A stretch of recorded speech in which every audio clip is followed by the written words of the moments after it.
प्यारा सा हिंदी का एक महत्वपूर्ण क्वेश्चन, वर्णों की आवृत्ति को कौन सा अलंकार कहते हैं। ठीक है, यानी कि जिस वाक्य में वर्ण रिपीट होते हैं उसको कौन सा अलंकार कहते हैं। जैसे मान लीजिए क्वेश्चन है, राम ने आम खाया, राम ने आम खाया, तो इसमें वर्ण आपको रिपीट दिख रहे हैं। जैसे यहाँ पे म रिपीट है, यहाँ पे भी म रिपीट है। ठीक है, यही पूछ रहा है कि वर्णों की आवृत्ति जिस भी वाक्य में होती है वर्ण, उसको कौन सा अलंकार कहते हैं। तो देखिए, लटकानुप्रास और छेकानुप्रास, इस दोनों में भी वर्ण की आवृत्ति होती है, लेकिन हमको जब इन दोनों का पप्पा यानी कि इन दोनों का सबसे हेड दे दिया है अनुप्रास अलंकार, तो हम ऑप्शन डी के साथ जाएंगे और इसका आंसर सही हो जाएगा कौन, ऑप्शन नंबर डी।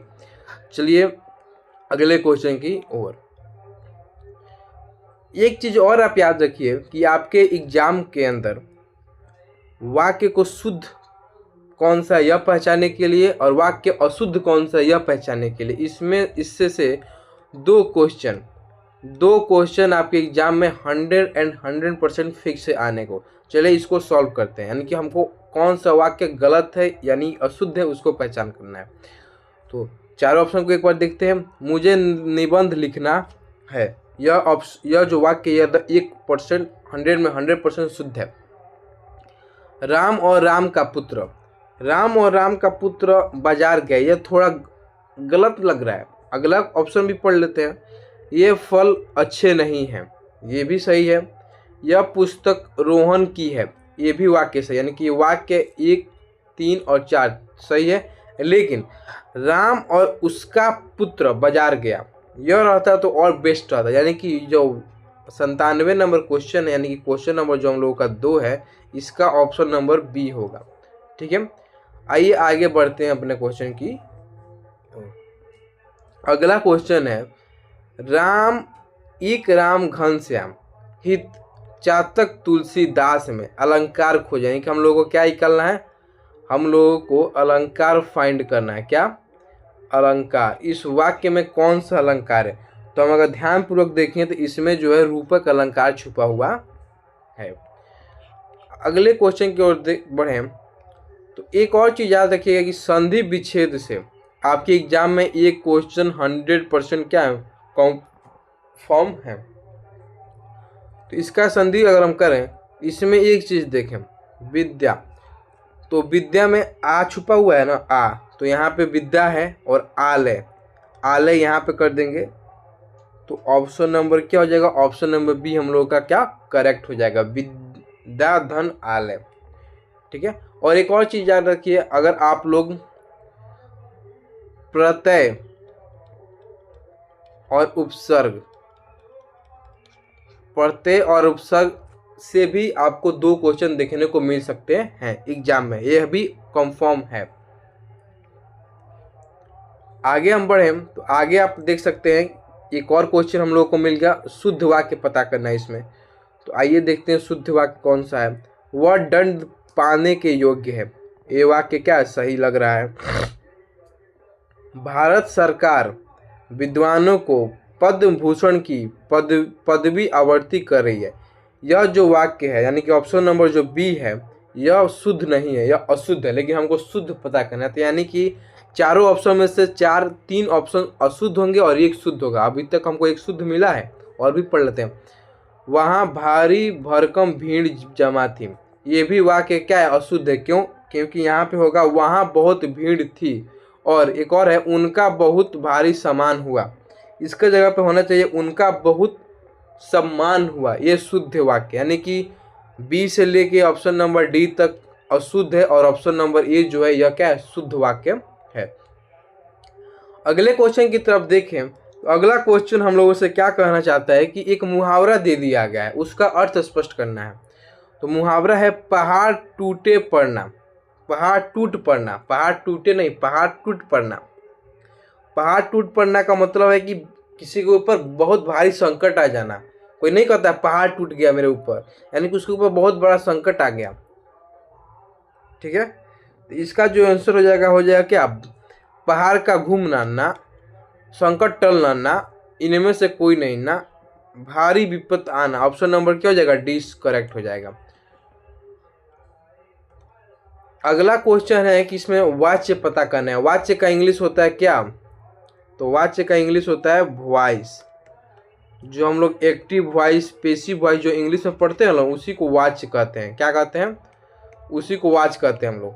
तो इसमें अगर हम पहचाने कि वह पैदल नहीं चल सकता, वह पैदल नहीं चल सकता, अगर इसमें हम देखें तो इसमें जो हो गया कृतवाच्य हो जाएगा। क्या हो जाएगा? कृतवाच्य हो जाएगा। क्यों? क्योंकि वह पैदल नहीं चल सकते। यहाँ पे एक पर्सन है जो कार्य कर रहा है, कार्य कर नहीं करेगा या करेगा, वो एक पर्सन का बात हो रहा है ना, तो यानी कि सब्जेक्ट का बात हो रहा है, कर्ता का बात हो रहा है, तो यही इसीलिए यह कृतवाच्य हो जाएगा। अगला क्वेश्चन देखें। अगला क्वेश्चन भी एक मुहावरा दिया हुआ है। देखिए मुहावरे का अर्थ है, मुहावरा पढ़ते हैं। आजकल पढ़े लिखे युवक नौकरी के लिए खाक छानते फिरते हैं। खाक छानते फिरते हैं। इसमें खाक छानने का मतलब क्या है? दर दर भटकना, तैयार हो जाना, खाली बैठना, बहुत लज्जित होना। इसका जो आंसर हो जाएगा वो हो जाएगा दर दर भटकना। खाक छानने जो पर्टिकुलर सेंटेंस में जो पर्टिकुलर दो शब्द है, उनका जो अर्थ होगा कि दर दर भटकना। तो आइए अगले क्वेश्चन की तरफ। अगला क्वेश्चन में दिया गया है कि काव्यो शोभाव्य काव्य शोभाय कर्तोरे धर्मा गुण किसका कथन है? यानी कि एक कथन दे दिया गया है, और जो हिंदी के महत्वपूर्ण विद्वान जो लोग थे, जैसे आचार्य भरत मुनि, आचार्य वामन, आचार्य मनमट, इनमें से किनका यह वाक्य है? तो इसकी अगर हम बात करें तो यह जो है आचार्य वामन का क्या है? वाक्य है।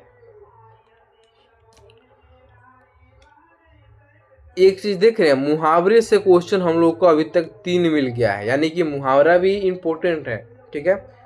घोड़े बेचकर सोना, इस मुहावरे का अर्थ आपको पता ही होगा कि इसका जो आंसर हो जाएगा हम लोगों को बेफिक्र होना, यानी कि घोड़े बेचकर सोना, यानी कि बेफिक्र तो नहीं कहते हम घोड़े बेचकर सो गए, यानी कि निश्चिंत सो गया है, बेफिक्र हो गया है। अगला क्वेश्चन देखें तो इसमें दिया गया है, इसमें अलंकार हमको पता करना है। जब एक ही शब्द 2 या 2 से अधिक बार आए और उनका अर्थ हर बार भिन्न भिन्न हो, कौन सा अलंकार होता है? मतलब एक वो शब्द है, वही बार बार आ रहा है, लेकिन अर्थ जो है उसका क्या अलग अलग है।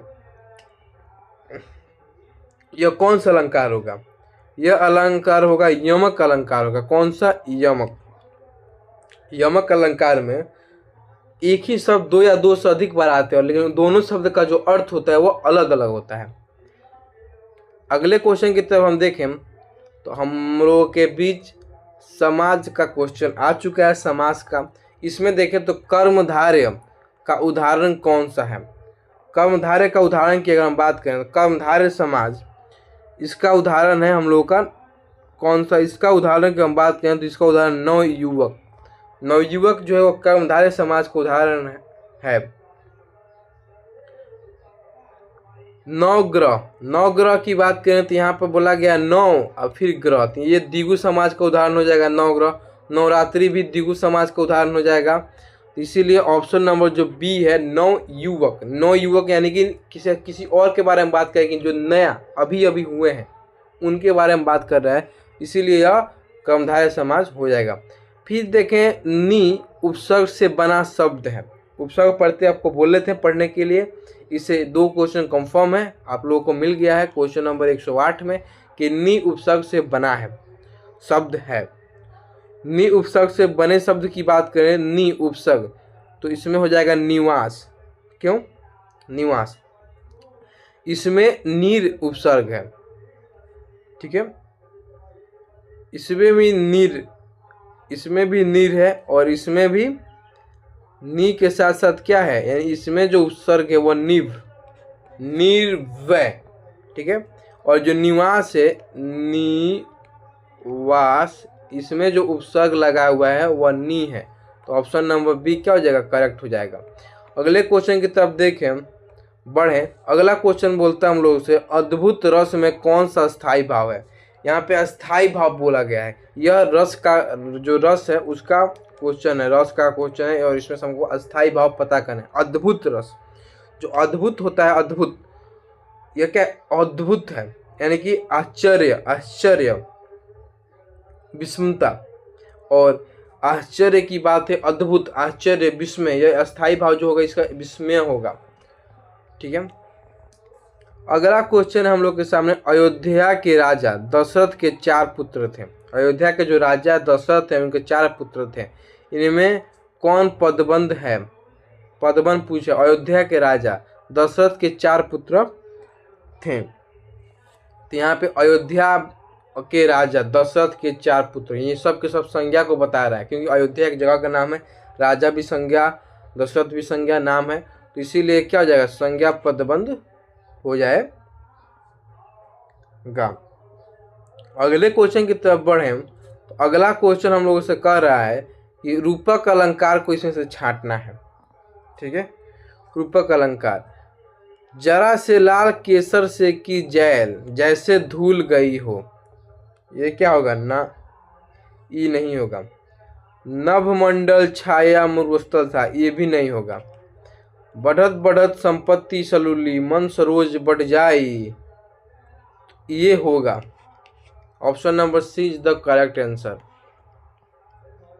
अगले क्वेश्चन की तरफ देखें तो इसमें भी अलंकार पूछना है, और आपको ये, आप अलंकार को बहुत ही अच्छे तरीके से पढ़ लेंगे, क्योंकि अलंकार से आपको 5 क्वेश्चन एनी हाउ, कुछ भी हो जाए, बिहार बोर्ड पूछेगा तो पूछेगा। ठीक है। तो क्वेश्चन है, लट लटकनी मनुमत, मधु पगन मादक, मधु ही पिए, इस पंक्ति में कौन सा अलंकार है? इस पंक्ति में अलंकार की बात करें तो इसमें उत्प्रेक्षा अलंकार दिया गया है। ठीक है। और यह प्रस्तुत पंक्ति जो है, इसमें यह कहा गया है कि भगवान श्री कृष्ण के मुख पर झूलती हुई लटें, लटों में मत मधु की कल्पना की गई है। तो यह जो होगा उत्प्रेक्षा का क्या होगा, एक बहुत अच्छा उदाहरण होगा। और इसमें बोला गया है, चंचल शब्द में च वर्ण कौन सी मात्रा होगी? च वर्ण जो होगा वह कौन सा मात्रा पे बना होगा? प्लुप्त है, लघु है, लघु और गुरु है, और गुरु है। तो हम चंचल की बात करें तो ये लघु और गुरु होगा। अगला क्वेश्चन है, हम लोग को मुहावरे का अर्थ देना है, दिन काटना।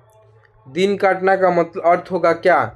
दिन काटना का अर्थ होगा समय बिताना। हम समय बिता रहे हैं, उसी को बोलते हैं हम लोग दिन काटे, रोज को दिन काटे, यानी समय बिता रहे हैं, खाली बैठे हैं,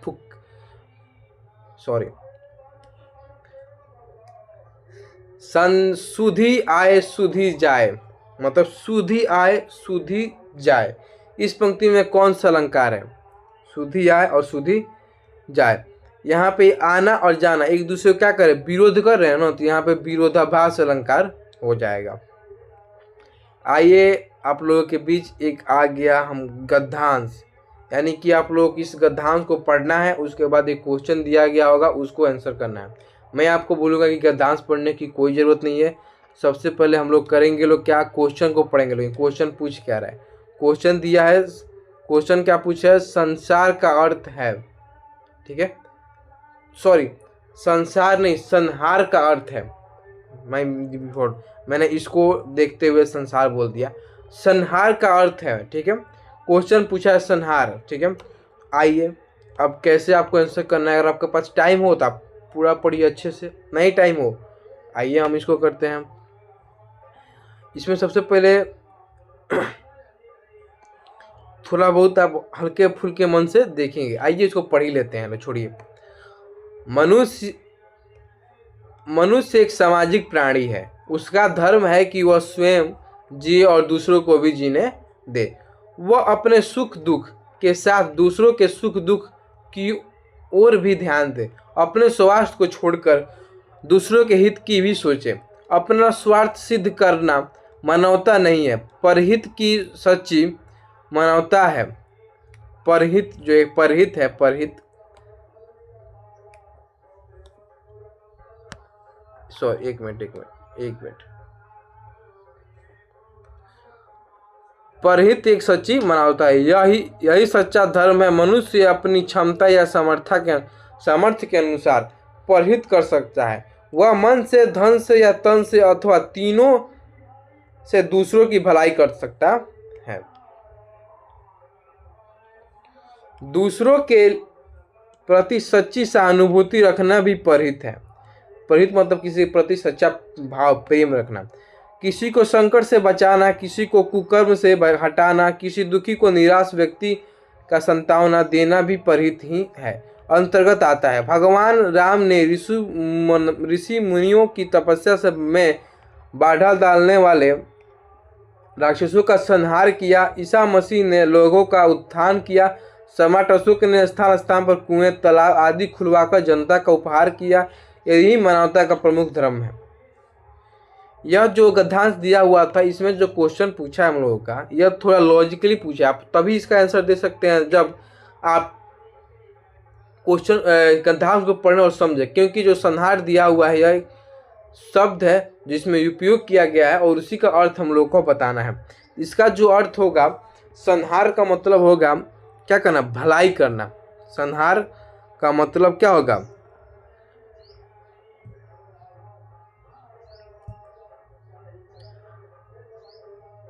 संहार का जो अर्थ होगा वह होगा नाश करना। संहार, नाम से ही संहार, किसी को संहार कर देना, मार देना है, उसी को बोलते हैं हम लोग संहार करना। तो नाश करना, इसका क्या हो जाएगा, और ऑप्शन करेक्ट हो जाएगा। अगले क्वेश्चन को, अगर अगले क्वेश्चन की तरफ हम लोग पढ़ें, इसमें देखेंगे, इसमें कह रहा है नगण्य शब्द में कौन सा समास होगा। इसमें ऑप्शन होगा तत्पुरुष समास होगा। अगर हम बात करें द्वंद्व समाज में दोनों पद प्रधान होते हैं, जैसे माता पिता में माता भी प्रधान है और पिता, दोनों पद क्या है, अपने में महत्वपूर्ण है, इसीलिए द्वंद्व समाज के अंतर्गत आते हैं। द्विगु समाज में जो जिस चीज को गिना जा सकता है, जैसे 1 2 3 9 त्रिभुज, सब गिन सकते हैं। 3 लगा है तो सब के सब द्विगु समाज में आ जाएंगे। आइए आगे बढ़ते हैं। अगला क्वेश्चन में है, शब्द की तीसरी शक्ति कौन सी है। शब्द की तीसरी शक्ति जो होती है वह क्या होता है, वह व्यंजना होता है। शब्द की तीसरी शक्ति व्यंजना होती है। अगले क्वेश्चन की तरफ बढ़े तो अगला क्वेश्चन है कि शब्द शक्ति भेद के अंतर्गत आता है। शब्द शक्ति जो होता है उस भेद के अंतर्गत क्या आता है, तो शब्द शक्ति भेद के अंतर्गत अभिधा आता है। अभिधा, शब्द शक्ति भेद के अंतर्गत अभिधा, और इसके साथ ही साथ अभिधा के साथ ही साथ क्या आता है, एक और आता है जिसको क्या बोलते हैं हम लोग, उसको बोलते हैं लोग लक्षणा बोलते हैं लोग। अगले क्वेश्चन की तरफ बढ़े और लास्ट क्वेश्चन हम लोग के सेट का यह 25वां नंबर क्वेश्चन है और इस सेट का सबसे आखिरी में दिया हुआ था हिंदी, तो 120 नंबर क्वेश्चन है। जिस वर्णिक छंद के प्रत्येक चरण में 15 वर्ण होते हैं उसे क्या कहते हैं, उसे हम लोग मालिनी कहते हैं। यानी कि जिस भी वर्णिक छंद के प्रत्येक चरण में 15 वर्ण अगर होते हैं तो उसे माणिक कहते हैं लोग। इसी के साथ आज का हिंदी का जो क्वेश्चन है 2500 क्वेश्चन समाप्त हुआ। आशा करते हैं आप लोगों को यह वीडियो अच्छा लगा होगा और इंफॉर्मेटिव लगा होगा। आप अगर ऐसे ही प्यारे सेट चाहते हैं जिससे आपकी तैयारी और बेहतर से बेहतर हो, आप कितना भी कंसेप्ट पढ़ लें, कितना भी थ्योरी पढ़ लें, आप जब तक क्वेश्चन नहीं लगाएंगे तब तक आपका कॉन्फिडेंस जो होगा वह बूस्ट नहीं होगा। आप हमेशा कॉन्फिडेंस आपका लो ही पता चलेगा कि मेरा कॉन्फिडेंस थोड़ा लो है। तो आप इस वीडियो को ज़्यादा से ज़्यादा शेयर करें, इस चैनल को सब्सक्राइब करें और मुझे फॉलो करें। आप लोगों को डेली इवनिंग में हिंदी का एक सेट, जब तक एग्ज़ाम ना होता है तब तक एक सेट आप लोगों के बीच ऐसे ही जाता रहेगा। और मैं इसी चैनल पे डीएलएड के रीजनिंग का भी सेट लाऊंगा, क्योंकि रीजनिंग डीएलएड में इतना ईजी पूछा जाता है, इतना ईजी पूछा जाता है कि आप लोग 100 डीएलएड के में जो 10 क्वेश्चन पूछे जाते हैं 10 में से 10 आप स्कोर करके आएंगे, ये मेरा वादा है। चलिए इसी के साथ वीडियो को अंत करते हैं। थैंक यू, धन्यवाद।